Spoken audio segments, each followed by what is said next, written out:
Good morning mga kabahay. Nandito tayo ngayon sa Phase 4. Kahapon hindi natin naipakita dito yung mga kaganapan, no? Medyo nabisi tayo doon sa Phase 12 sa kabila. Pero pumunta tayo dito kahapon. Hindi nga lang tayo nakakuha ng videos. So, ito ngayon na clear na nila yung lupa dito. Napantay na nila. Nabawasan na nila, no? Masyado kasi mataas. Para hindi masyadong steep yung ano natin, yung slope natin. Banayad lang, no? Ngayon, yung nakikita yung ginigiba nila na yun, part yun ng flooring na foundation ng bahay. Binabawasan lang ng konti kasi kung makikita nyo, ang pangit naman kung nakalitaw siya dito. Sa part lang naman na may pinto, babawasan lang na level, pantay dito sa may pinto. Bali hanggang dito. Para pag nag-flooring kami, wala naman nakikita ganito na nakaangat. Pero dito, hindi na ito tatanggalin. Bali, kakantuhan na lang yan at flooring. Para pwedeng maging patungan ng ng mga paso na lang, no. Dito naman sa likod, nagpa-plastering na kami dito sa magiging kitchen, ayan. After ma-plasteran nito, ayan, almost done na to. Papormahan naman yung para sa ating lababo na mga kabahay. Tapos dito, medyo inumpisa na binabakpak yung tiles. Ayan, nagpadugo na nga si Corrique dito, ito. Ayan. Kasi bago magbuhos ng ng flooring doon, kailangan may padugo. Kaso siya yung dumugo. Ito yung dugo niya, oh. Nakasulat. Delikado kasi ito yung na-sharp nail siya, no? Yung mga pag sinisinsil pa yung tumatalsik, matatalim kasi yung mga tiles, eh. So dito, gagawa tayo ng niche. Gagawa tayo ng niche sa part na to. Pabubutas natin ito para maging niche. Yan. Request nila Mambeng. Mariretail ito, subway tiles. Subway tiles ang gagamitin natin dito mga kabahay. Tapos, dumating na rin yung mga materialis kahapon. Nagkulangan kasi kami ng buhangin. Dapat kahapon patapos ito. So kahapon nang bago kami umuwi, dumating na yung mga materialis natin. No? Pero wala pa rin kaming electric. Wala pa rin power dito sa bahay. Pwede na sana kaming mag partition wall para sa mga kwarto, yung dalawang room, no? So dahil wala pang power, nga muna. So pagpapatuloy lang muna namin yung mga pwede pa namin gawin tulad ng flooring doon, preparation. Then yung preparation para dito sa slab o yung buhos ng kitchen top natin. Doon naman sa kabila is mamaya-maya ipagpapatuloy natin yung ginagawa nating doon. Bed frame. So gagawin natin mamaya yung headboard at saka yung drawer kung kaya pa natin na tapusin yan. So yun mga bahay, muna tayo doon sa kabila. Bali ni-start na nila yung flooring dito sa garage mga kabahay, no? At saka galing dito sila Mambeng at nagpa-chicken joy. Yan, no, tsaka soft drinks. So, shoutout po kila Mambeng. Salamat po sa pa-chicken joy. Bale, ito po yung natin. Yan, ito yung flooring natin dito. Bale, ganyan yung magiging sistema niya. Pababa siya doon, pa-slope. Level lang siya doon sa doon sa may bandang gutter, yung kalsada doon, sa pathway. Para yung slope niya hindi masyadong steep. Tapos dito, tapos na yung plastering natin dito. Ayan na, oh. Yung abang na yun sa downspout yun. So, maglalagay pala dito ng ng gas range dito sa gitna. So, nabago yung plano. Doon yung kitchen sink o yung lababo. So, mag-aasinta tayo rito ng may allowance na 50 cm kasi yung lapad nung gas range. Dapat papasok siya dyan. Tapos dito yung washer. So, naka-slab pa rin dito yan, naka-tile. Ipapasok lang yung washer. At dito naman, dito lang sa part na to, yung naka-slab. Tapos dito, open siya para dyan isasalpak yung gas range, yung gas stove na may oven, no? Dito yung rep. So, maglalagay tayo ng outlet dito sa ibaba. Isa dito, sa doon. Saka isa para sa rep, no, mga kabahay. Doon naman sa kabila, nailubog na namin yung septic tank. Tapos naayos na rin ni Mark yung plumbing ng septic tank doon. Tapos yung wall tiles dun sa kennel area. Tapos na rin ni Mike, nag-additional pa siya ng isang patong kasi may sumobra kami mga 15 pieces na tiles doon. Para hindi masayang. Naidagdag niya na yung kanina, tapos na. Tapos pinatanggal na natin yung ceiling dun sa may porch area. Para naka-slope kasi yung ceiling, nakapa-slope pinapapantay natin para pagka nag-cladding tayo, yung wall cladding tsaka yung ceiling, may cladding din yon, is pantay siyang tingnan ayon dun sa perspective nung design na sinusundan natin. Kaya, so pakita ko sa inyo yung doon sa kabila naman ngayon mga kabayan. Ito tayo doon. Yan, so dito naman sa phase 12, pinatanggal na natin yung mga gypsum board dito. Yan na sila. Kung mapapansin nyo dati, nakaslope itong ceiling. Ngayon, nilevel na lang namin. Ayun dati yung bakas nyo, pa-slope siya rito. Nilevel namin yan, nilevel. Lahat. Para dun sa cladding natin, no? Meron kasi tayong wall cladding dito. Tapos hanggang ceiling na yon. Kung naka-slope yon, hindi magsasalubong yung mga ano niya, dugtungan ng cladding. So ni-level natin. Yan, bali level na yan. Binaba namin yung mga metal paring. Sumunod na lang kami sa level nito. Dito naman sa ibaba, natapos na namin yung plumbing ng nung ating, sabi natin muna yon, yung ating plastic septic tank. So ganito yung proseso niya mga kabay. Explain ko na lang na mabilis, no? Bali ito yung nagsisilbing in niya, in. Nakita nyo may parang box na yon. May butas yung sa side. Doon yung in lagi nakapwesto. Ito naman, ito may palalim naman na parang tray. Ito naman yung out. So yung in, doon papasok yung dumi. Yun ang sewage line natin. Mag-in, malalaglag doon. And then yung overflow naman ng tubig na aapaw is mag-exit naman dito. Hinukay namin yan doon sa ilalim. Papunta doon sa imbornal, no? Doon sa drainage ng subdivision. Nandito yan sa ilalim ng lupa. Inukay namin yun, nung nakita namin, binutas namin, tinap namin yung, ano namin doon, yung drain. Yung, ano niya, overflow. Ito naman, yung parang, ano niya, filter basket niya, yan, kung makikita nyo. Lalagyan namin yan ng gravel o graba. Tapos uling. Tapos graba uli. Ang trabaho naman nun, yung overflow dito lalabas, tapos mag-aapaw dito, papunta dyan. Para walang sasamang solid. Solid waste, doon lang sa ibaba yun. At yung uling naman, siguro para yun sa sa amoy, para ma-filter na rin pag lumabas dito, hindi na gaanong marumi yung tubig.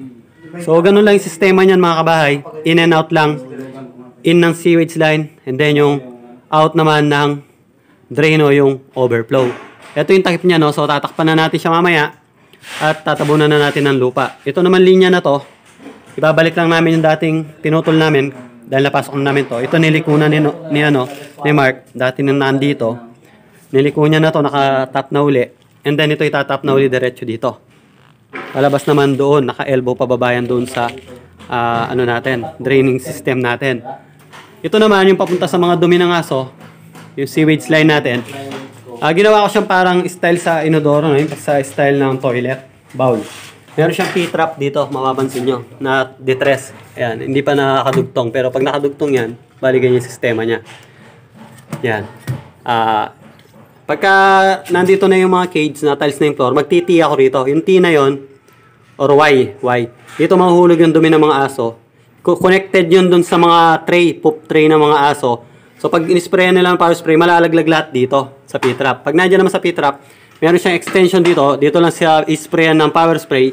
And then mula doon sa P-trap na naipon na nangapupo ng aso, magde-drain siya doon. Parang nagsisilbi siyang toilet bowl ito. Itong P-trap na to. So, yun yung idea natin dyan mga kabahay, no? Tapos na rin to, yung additional na mga natira namin tiles. Dinagdagan pa lang isang layer ni Mike. Natapos nyo na rin to kanina. So, yun. Maganda na. Tayo naman, hindi tayo nakagawa ngayon dun sa bed frame na ginagawa natin. Na-busy tayo kanina. Nagpahasa kasi tayo ng lagari kanina, tsaka medyo nag-lunch ako sa bayo, umuwi ako kanina, ayan. Pasa tayo ng mga lagari, no? So baka bukas, hapon na kasi. Tapos galing pa ako dun sa phase 12, dumating yung mayari.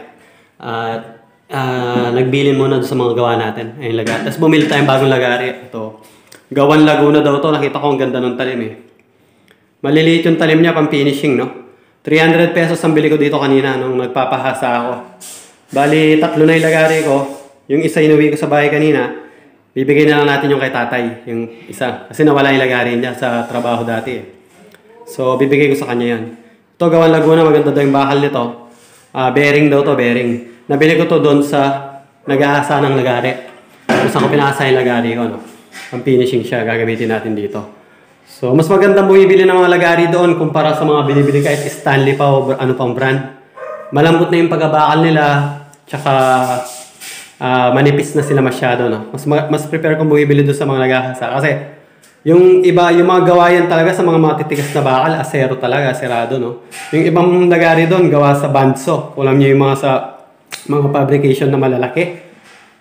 Sa mga machinery, yung malalaking bandso. Yun, tapos ito bearing daw to, no? Galing din yan sa mga sa mga pabrika, no? Kinakat nila yung to. Ano? Kaya maganda yung quality ng pagkabakal nila. Kaysa sa quality ng mga branded, kahit branded pa na lagari na nabibili sa market, no?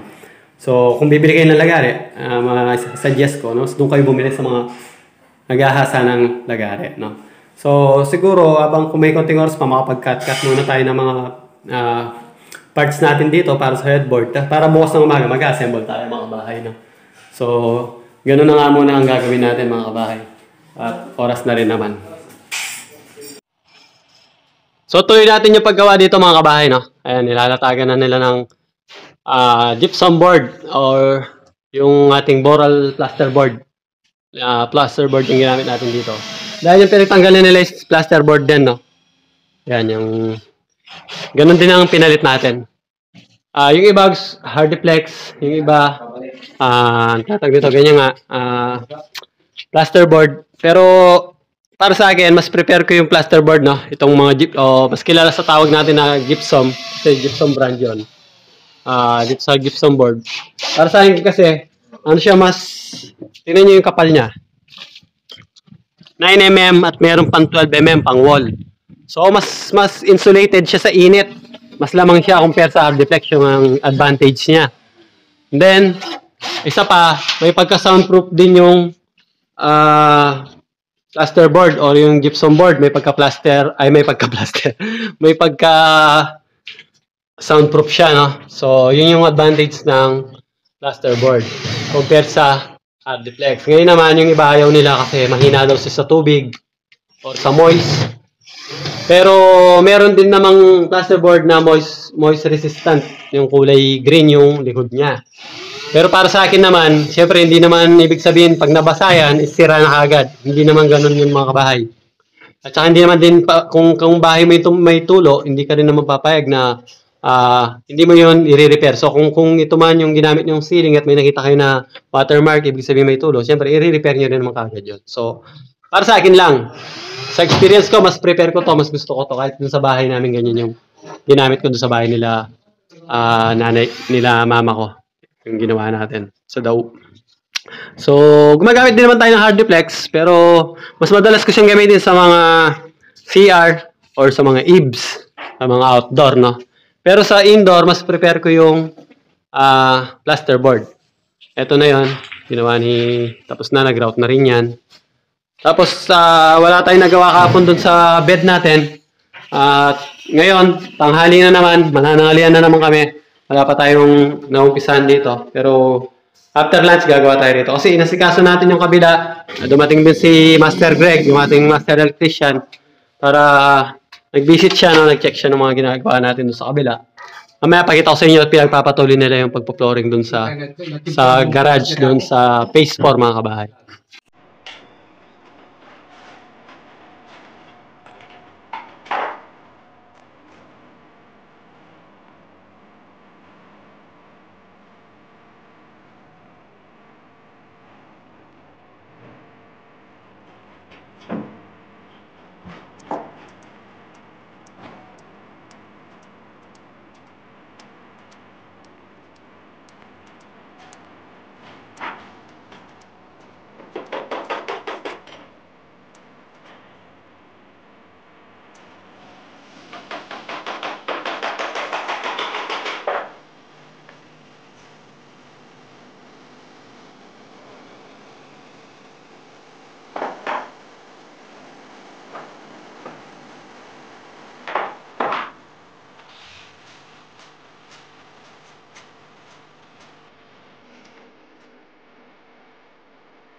Yan, so ayan ang itsura ng ating bed frame mga kabahay, no? Ayan yung ating headboard, andito na yung dalawa nating drawer. Pero bali, ang wala na lang dito yung kanyang face frame. Tingnan natin yung ating reference. Para makita nyo. Ito na lang yung gagawin ko niyan. Itong dalawang mukha niya, yung dalawang face frame niya. Yan. Bali bukas na yan mga kabahay. Alas 2 na kasi tayo nakapag-umusang gumawa. Pero gumaganda na. Bali yung size ng ating... Yan. Yung depth niya is, ano no? 50. 50 yung ano niya. Tapos ito 34 inches. Okay. Bali malaki na siya. Oh. Ang dami na malalaman nito. Oh. Dalawang ganyan. Hindi ko na sinagad na 24 o 60 yung ano niya. Kasi masyado na malayo yung bukas, no? Okay na to. Then yung headboard natin, hindi pa nakamount yan. Bali sa likod dyan, i-screw lang natin dito. Para pwede siyang kalagay kung sakaling ililipat. Tapos ito, ayan, may siyang packet dito. Itong taguan ng mga charger, cellphone, kung ano pa. Bali meron siyang pinto dito na ganyan, bumubukas. Ayan, nakapatong siya dito mga kabahay. Ayan, bali ganyan ang dating niya. Naka-overlap siya dito. Dito naman saktuan lang. Tapos may lalagyan natin ng butas dito para doon sa daliri pagka binubuksan. Yan. Bali ginaya din natin dito. Meron din siya, no? Ayan, no? Yan din ginaya natin dyan. Ayan na siya, oh. Nauna na umuwi yung mga kasamahan natin, no? Medyo tinapos pa kasi natin ng disorso tayo. Ayan. Medyo padilim na, no? Pero 5:15 pa lang. Ano na kasi, mas mahaba na yung gabi ngayon dahil bare months na. November. Tinatawag na equinox. Ito naman yung ceiling natin. Ayan, almost done na, nilawit na yung mga wiring para sa mga ilaw. Ito, tinira to na bukas. Kasi may mga wiring pa si ano rito na ilulusot. Si Mark. Kaya ganon. So, dun naman sa phase 4, padating na rin sila niyan. Bukas na natin papakita sa inyo yung mga natapos nila doon, no? Yan. So, bali, ganito na lang yung vlog natin mga kabahay. Subaybayan nyo uli yung pagbabalik natin bukas. Bukas tapos na to. At siguro kailangan natin bumili ng drawer slide. Yung full extension ball bearing. Gagamitin natin dito yung number 16 o yung 16 inches. So, yun mga kabahay, hanggang bukas ulit. Salamat sa panonood.